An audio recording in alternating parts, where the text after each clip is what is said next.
Hola Cristina. Estamos Hola. encantados de que estés con nosotros. Y yo encantado puedo decir lo mismo. Buah. Pues vamos a ver un poco tu experiencia y tus enfoques, en definitiva, sobre el tema de la realidad Erasmus, ¿eh? Entonces, la primera pregunta es obvia, ¿eh? ¿Por qué escogiste España? Pues me han hecho varias veces esta pregunta y tengo que decirte que antes de venir aquí en España yo ya tenía previamente un Erasmus hecho en Italia. Pero en comparación, para decir así, me encuentro mucho más familiar con España y evidentemente he decidido a venir aquí justo por el hecho que me siento como en casa en España. Me encanta España y siento que va a ser mi hogar al futuro, sinceramente. Bueno, la segunda pregunta era cuál había sido tu experiencia, pero deduzco que ha sido realmente satisfactoria. Evidentemente sí. De hecho, justo por ese hecho he vuelto, porque antes de terminar el máster, yo vine en España cuando estaba haciendo mi máster.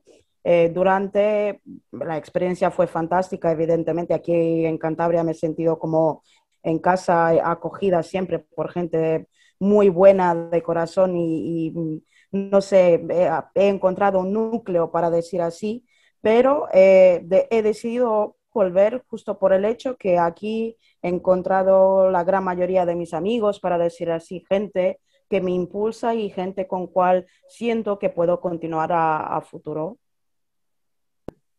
¿Has notado alguna diferencia entre el nivel entre tu país y este?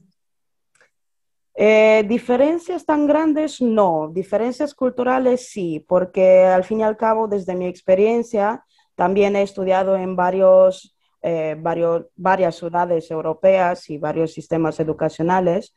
Entonces, la diferencia académicamente, para decir así, no era tan grande, sino la cultural era un poco distinta desde mi punto de vista, vamos. Y lo que es las relaciones interpersonales en tu país y este son muy parecidas, es decir, el grado de calidez entre las personas es parecido. Bastante parecido, pero un poco distinto. Distinto desde el punto de vista en cual en Rumanía las personas suelen ser un poco más frías al nivel de interaccionar y la interacción social no es tan, no ocupa tanto como ocupa aquí en España. Por ejemplo, te doy un ejemplo específico que tal vez parezca una tontería, pero en el momento en cual tú encuentras a una persona que es amigo tuyo, lo que sea, lo que sueles hacer es dar la mano, en vez que en España das dos besos. Y para mí las culturales se ha notado mucho más que la diferencia de decir así académica o cualquier otra. Ujú. Hay un tema que me interesa especialmente y me gustaría saber tu opinión. Yo creo que uno de los factores que más consolidan la propia Unión Europea es precisamente la experiencia Erasmus, porque desde una edad temprana la gente de distintos países se va conociendo, va estableciendo lazos y esto al final, a medida que va discurriendo el tiempo, va consolidando las relaciones. ¿Qué opinas tú al respecto? Estoy perfectamente de acuerdo y creo que el programa Erasmus es un pilar de la Unión Europea en sí, porque desde mi punto de vista el programa Erasmus nos ha enseñado a cada uno de nosotros que lo hemos accedido, que el idioma ya no es un barrera, la religión ya no es un barrera. Estamos viviendo en un mundo global y el mundo parece más pequeño, si podría decir así. Y era una frase que decía un compañero mío de Italia, Michelangelo, ahora el mundo es más pequeño. Y evidentemente es así. Es increíble como puedes ver que puedes encontrar similitudes con una persona que está a miles de kilómetros de distancia del lugar de donde vienes tú y aún así encontrar cosas similares. Y desde mi punto de vista es una manera fantástica de ver o desarrollarte como persona accediendo a estos programas, accediendo a este programa específico Erasmus, que bendita sea la Comisión Europea que nos da dinero a estudiar afuera de nuestro país y a decir así, tener una perspectiva más amplia de lo que es verdaderamente la Unión Europea. Con este programa estamos construyendo una identidad europea verdadera.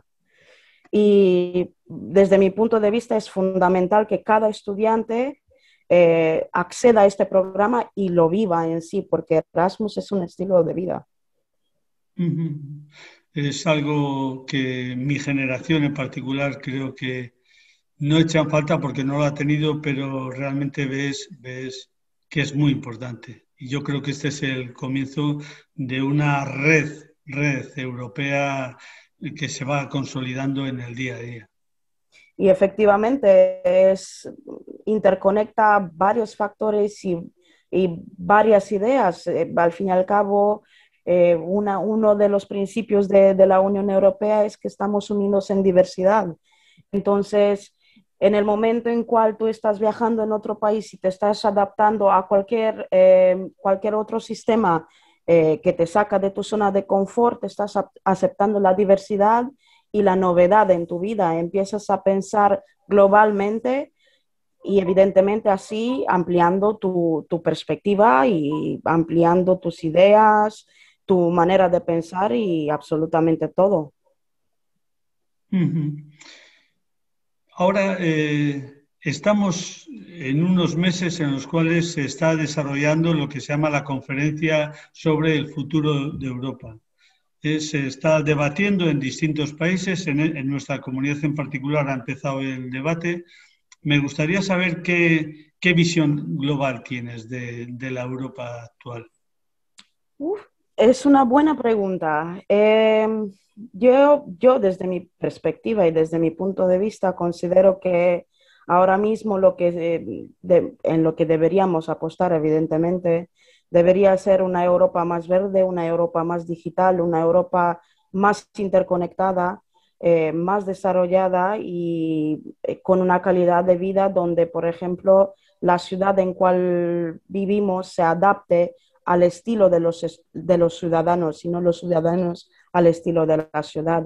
Entonces, yo considero que es fundamental que tengamos gente con visión y jóvenes que participen activamente en construir nuestro futuro y, al fin y al cabo, lo que nosotros vamos a vivir y nuestros hijos y así en adelante.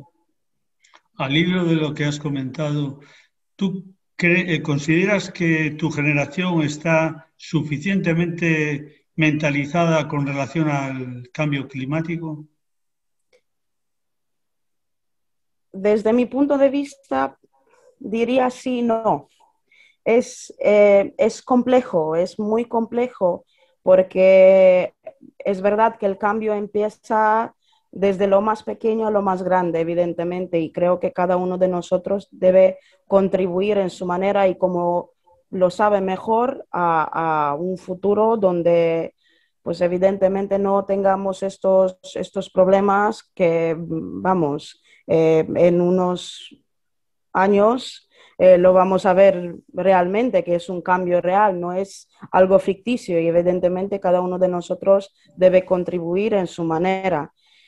Mi generación, yo creo que desde mi punto de vista sí que tiene acceso a mucha información, pero muchas veces por el simple hecho de que tal vez por falta de desmotivación, falta de modelos y todos estos problemas de la sociedad en cual vivimos, pensamos que pues vamos a dejar el problema o el asunto en manos de los otros, cuando el problema radica en el hecho que si tú quieres cambiar algo, el cambio empieza con tu persona, empieza desde tu manera de actuar, tu manera de hacer las cosas.